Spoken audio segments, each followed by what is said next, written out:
ഹരി ഓം. കൽക്കി രൂപികളായിരിക്കുന്ന എല്ലാ നാരായണന്മാർക്കും ബൈബിൾ സന്ദേശം 13-ാം പാഠത്തിലേക്ക് സ്വാഗതം. കഴിഞ്ഞ ക്ലാസ്സിൽ നമ്മൾ പഠിച്ചു യേശുക്രിസ്തു രണ്ടാം വരവ് വരുമെന്നും കർത്താവിന്റെ കോപം ആളെ കത്തുമെന്നും കർത്താവ് എല്ലാവരുടെയും മേൽ വാളുകൊണ്ട് വിധി നടത്തുമെന്നും കർത്താവിനാൽ വധിക്കപ്പെടുന്ന അസംഖ്യമായിരിക്കുന്നു നമ്മൾ പഠിച്ചത്. ഞാൻ അതിൻ്റെ കൂടെ ഒരു കാര്യം കൂടെ പറഞ്ഞു. കർത്താവിന്റെ രണ്ടാം വരവ് എന്ന് പറയുന്നത് കൽക്കി തന്നെയാണ്. അതായത് രണ്ടാം ക്രിസ്തുവും കൽക്കി ഒന്ന് തന്നെയാണ്. ഈ കാര്യത്തിൽ യാതൊരു സംശയം ആർക്കും വേണ്ട. കാരണം രണ്ടുപേരും വാളും കൊണ്ടാണ് വരുമെന്ന് പറഞ്ഞു. പക്ഷെ ഇന്നത്തെ കാലത്ത് വാളും കൊണ്ട് വന്ന യാതൊരു പ്രയോജനമില്ല. കാരണം ഇന്ന് മിസൈലുകളൊക്കെ 5000 കിലോമീറ്റർ സ്പീഡിൽ ചീറിപ്പാഞ്ഞ് പോകുന്ന ഒരു സ്ഥലത്ത് കുതിരയിൽ വരുമെന്നോ അല്ലെങ്കിൽ കുതിരപ്പുറത്ത് വരുമെന്നും വാളുകൊണ്ട് വരുമെന്നും പറയുന്നതിൽ യാതൊരു അർത്ഥവുമില്ല. ഇന്ന് ആ കുതിരയെന്ന് പറയുന്നത് നമ്മുടെ സോഷ്യൽ മീഡിയയാണ്. കുതിരയേക്കാൾ എത്രയോ സ്പീഡിലാണ് സോഷ്യൽ മീഡിയ സഞ്ചരിക്കുന്നത്. വാളെന്ന് പറയുന്ന വാക്കാണ്. കാരണം വേർഡ്സ് ആർ മൈറ്റിയർ ദാൻ സോഡ് എന്നാണ്. നമ്മൾ വാളുകൊണ്ട് ഒരാളെ വെട്ടിയാൽ ചിലപ്പോൾ ആ മുറിവ് കുറച്ച് കഴിഞ്ഞാൽ ഉണങ്ങി പോകും. പക്ഷെ വാക്കുകൊണ്ട് നമ്മൾ ഒരാളെ മുറിവേൽപ്പിച്ച ജീവിതകാലം മൊത്തം നമ്മുടെ മനസ്സിലത് കിടക്കും. അപ്പം കർത്താവിന്റെ വാളെന്ന് പറയുന്ന വാക്ക് തന്നെയാണ്.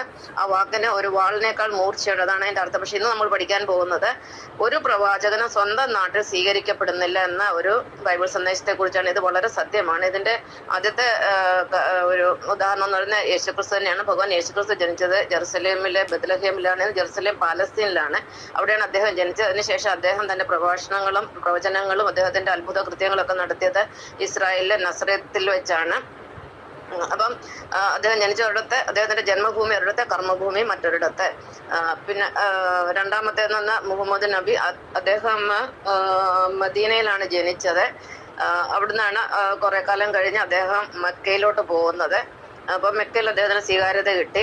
ഇനി അടുത്ത ഒരു ഉദാഹരണം എന്ന് പറയുന്നത് ഭഗവാൻ ശ്രീകൃഷ്ണനാണ്. ശ്രീകൃഷ്ണൻ ജനിച്ചത് മധുരയിലാണ്. അത് കഴിഞ്ഞാൽ അദ്ദേഹം അവിടുന്ന് ഗുജറാത്തിലെ ദ്വാരകയിൽ പോയാണ് അദ്ദേഹം തന്റെ കർമ്മഭൂമി ഏറ്റെടുത്തത്. അപ്പൊ എല്ലാ പ്രവാചകന്മാരും ഇങ്ങനെ തന്നെ. പ്രവാചകൻ എന്ന് പറഞ്ഞാൽ എന്താണ്? ഒരു യോഗി എന്നുള്ള അർത്ഥമുണ്ട്, ജ്ഞാനി എന്നുള്ള അർത്ഥമുണ്ട്, അവതാരം എന്ന് പറയാം, ദൈവദൂതൻ എന്ന് പറയാം, ദൈവത്തിന്റെ സന്ദേശവാഹകൻ എന്ന് പറയാം. അപ്പൊ ഏതൊരു അവതാരം ആയാലും യോഗി ആയാലും അവർ സ്വന്തം നാട്ടിൽ സ്വീകരിക്കപ്പെടത്തില്ല. അതിന്റെ കാരണം എന്താണെന്ന് വെച്ചാൽ നമ്മൾ ചെറുപ്പത്തിൽ പല കുസൃതികളും പല കാര്യങ്ങളും ഒക്കെ ചെയ്തിട്ടുണ്ടാവും. നാട്ടുകാർക്കും വീട്ടുകാർക്കും എല്ലാവർക്കും അറിയാം. അപ്പൊ നമുക്ക് അവരുടെ ഇടയിൽ ഒരു വിലയുമില്ല.